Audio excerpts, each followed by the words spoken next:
All right. So, what's your thought on gun control? Overall? Yeah.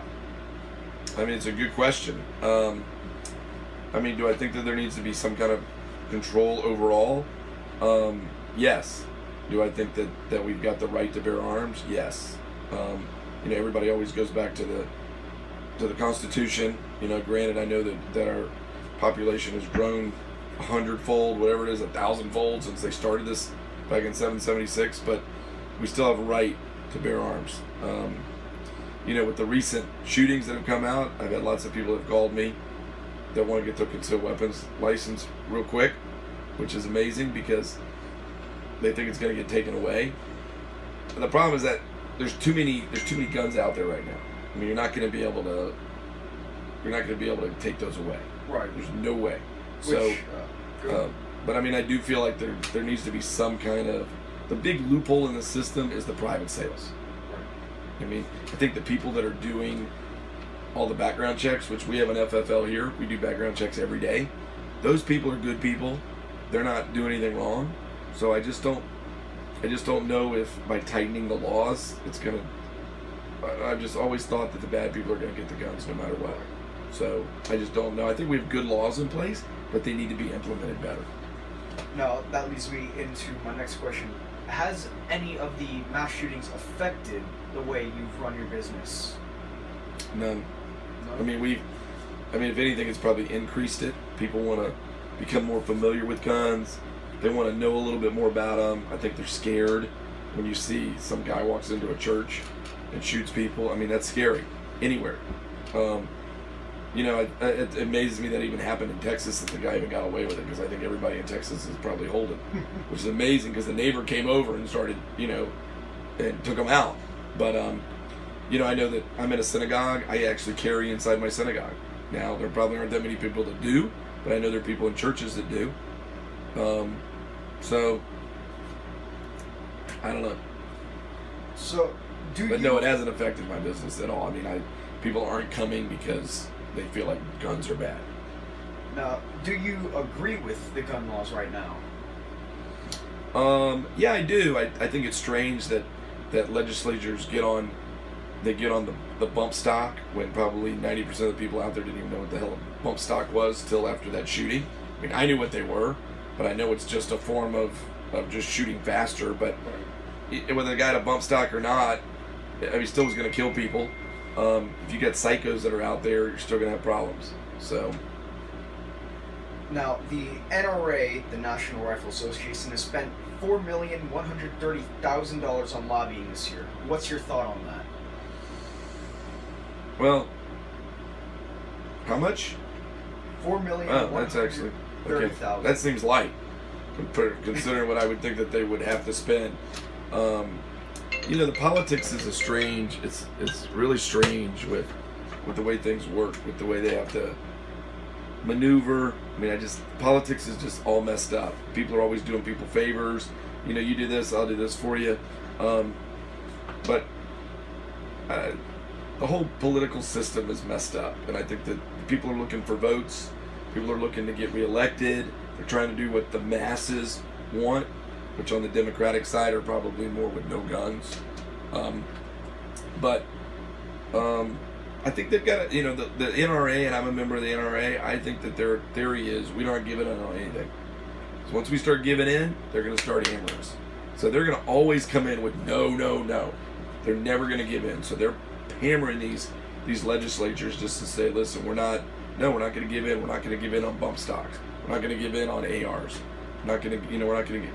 Do you need an AR? Probably no. My big theory is, do you need to have a car that goes 180 miles an hour? Probably not. But you know what? I got the right to go buy one. I can buy 10 of them if I want. It's the same thing. Do I need to have one? No. But do I have the right to get one? Yeah. So that's kind of my thought process on it. Do you need to have them? No. But I mean, it's fun. I mean, I have an AR. Do I use it often? No. But if I go out pig hunting, is it nice to have? Yeah. But I mean, I don't use it for protection. But I just don't know if those laws that they're creating are going to stop. It's kind of like, I always use this analogy of, you've got you got a leaky roof, so instead of fixing the roof, you change your doorknobs. It's the exact same thing. You've got a problem here, but you're just trying to appease people by making this law, and it does absolutely nothing for the problem. Nothing. Now, I know you talked about this earlier, but do you think the gun laws should be stricter, like more than they are now? I think they definitely need to put probably more emphasis on the medical side. People that, this guy that went into the church, obviously was having some issues. They didn't report it. The laws are in place, like I said, and they're not really implementing them the right way. I mean, realistically, that guy shouldn't have been able to get a gun, but he did. But there's always a black market for people that are going to sell a gun. I mean, I think the big loophole here is the private sale side. I could sell a gun to you if you were legal age, right here. You and I could say, hey, you want this pistol? And I could get, Joey, give me $20. You got it. You can walk out of here. I would not know one thing about your history if you were crazy. So, how do you tighten that up, though? How do you tighten up private sales? And it goes back to the bad guys are always going to get the guns. I mean, whether they're not going to go and do a background check, the bad guys. So all these background checks are great, but a private sale, you think a guy that lives in Iowa that's selling it to his buddy up the street, he's going to go do a background check and pay $10 for a background check? It ain't happening. I don't know how you implement that. Now, after all the mass shootings like Vegas or Texas, who do you think people look to blame to? Who they try to blame this on? It's funny because they always blame the guns, obviously. But it's funny, but when a bomber goes and they go and blow up a building, they don't blame the bomb, they blame the bomber. But when a gun or a mass shooting guy goes out and shoots somebody, they blame the guns every time. So I just don't get it. There's no correlation there at all. I mean, how can a guy blow up a building that kills 1,000 people and the bomber, it's a bomb, but the guns are blamed in a gun shoot like this? It just doesn't make sense to me. So I think the guns are blamed, and it's because it's an easy target, and the politicians hop on it. I mean, you get the Democrats that want no part of it, none. And I think you probably know the stats probably better than me, but you hear about places like Australia where they ban guns, and they've had where there's no guns allowed, and they've had homicides go up and robberies go up. Same thing in England. And look at the problem that England's got now that they've got a bunch of Muslims that are living there, and they're having more problems. They're having bombings. So I don't know if that solves the problem. Like Chicago has the strictest gun laws in the worst. America, and they have the worst murder rate. It's the worst in the country. And look, and you would think that Obama under his reign would have done something about it. How come people, 4,700 people died in Chicago last year? Yeah, something like that. 4,700 people. So everybody's blaming. Why can't they just say that these gangs are doing it? Instead, they're saying, the guns. It's unbelievable. What I think people are failing to realize is that they're blaming the guns, but in reality, it's the people killing the people. Of course. There's a saying that we say all the time that if you put this gun on the counter loaded and you leave it there, it can be there for a year, 2 years, 3 years, never going to kill anybody until somebody picks it up and uses it. Right. So that gun is a safe gun until somebody picks it up. So it's the human that's behind it. Mm-hmm. But they always blame the guns. Now, a final question here. How do you think we can stop all the mass shootings? As in the last 2 that we just had? Yeah. Lately?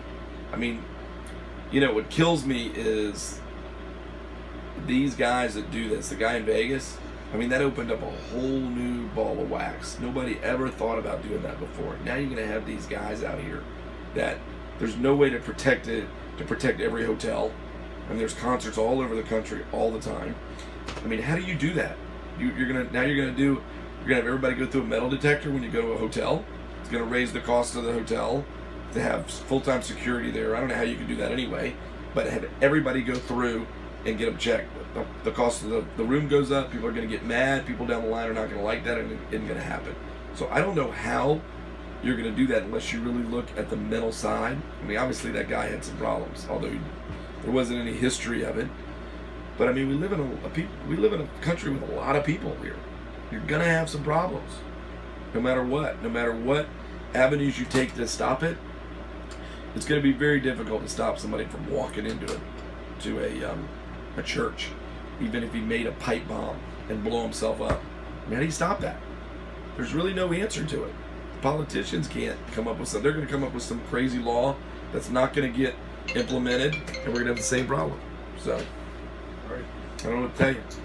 And if you got people that are mentally ill, how do you force treatment on them? How do you determine who's really a wacko? Right, and it's very subjective. You got one psychologist that's seeing them and saying, I can understand stuff where parents have got kids that they know are not right and haven't been right, like that kid that was in whatever Sandy Hill or whatever. Right. And then somehow he got a gun. I mean that's just a stupid move for somebody to have a gun available in their house to a kid that they know is not right. So, I have guns around my house. My kids have grown up with it. I have guns around. They've never had any problems. But anyway, I don't know. I think the mental side. But there's got to be a lot of crossover with having access to mental records, and then now you're, oh no, those are sealed. You're not allowed to get my mental records. How can you do that with this guy? Obviously he had some issues. He was dishonorably discharged. He's had some problems. But it did get in the system somehow. Exactly. So there's a loop. Yeah. Something's messed up. All right. Well, thank you. That's it. Yep. Piece of cake.